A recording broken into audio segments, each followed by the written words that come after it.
नमस्कार, one India Hindi में आपका स्वागत है। मैं हूं राहुल पांडे। दुनिया का सबसे बड़ा हवाई जहाज एंटोनोव 225 रूसी हमले में तबाह हो गया है। कीव के बाहर चौथे दिन की लड़ाई में रूसी सेना ने इस विमान को तहस नहस कर दिया है।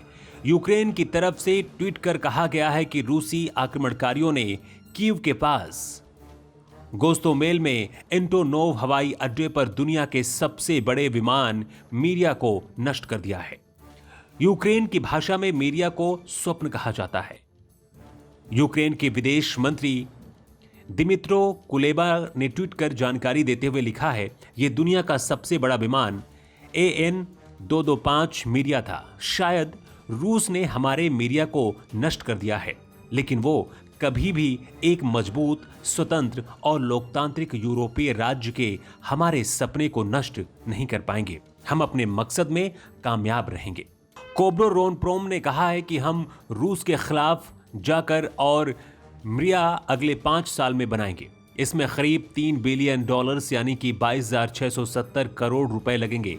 यूक्रेन के विदेश मंत्री दिमित्रो कुलेबो ने अपने ट्विटर पर कहा है कि भले ही रूस ने हमारे मिया को बर्बाद कर दिया हो, लेकिन वो हमारे सपनों को चकनाचूर नहीं कर पाएगा। हम एक मजबूत, आजाद और लोकतांत्रिक यूरोपीय देश का निर्माण करेंगे। एंटोनोव H-225 मीरिया आमतौर पर 36,000 फीट की ऊंचाई पर उड़ान भर सकता है, लेकिन यह जरूरत के मुताबिक अपनी ऊंचाई कम ज्यादा कर सकता है। अगर इस विमान की सबसे बड़ी उपलब्धियों का जिक्र करें तो यह विज्ञान से लेकर युद्ध क्षेत्र और आपदा राहत और बचाव कार्यों में बड़ा मददगार साबित हुआ है।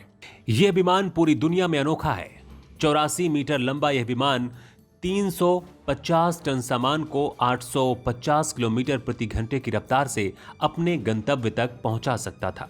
इसका नाम मीरिया रखा गया था, जिसे यूक्रेनी भाषा में सपना कहते हैं। हालांकि इसका निर्माण सोवियत काल में वैमानिकी कार्यक्रम के तहत किया गया था। 1988 में इसने अपनी पहली उड़ान भरी थी। सोवियत संघ के विघटन के बाद इसे बहुत दिनों तक उड़ाया नहीं गया। 2001 में इसका फ्लाइट टेस्ट हुआ, जो महज कीव से 20 किलोमीटर तक गया। वर्तमान में इसका संचालन यूक्रेन के एंटोनोव एयरलाइंस के पास था। कोविड-19 के दौरान इस विमान की बहुत अधिक मांग हो गई थी। इस खबर में इतना ही। ज्यादा अपडेट के लिए आप बने रहिए वन इंडिया हिंदी के साथ।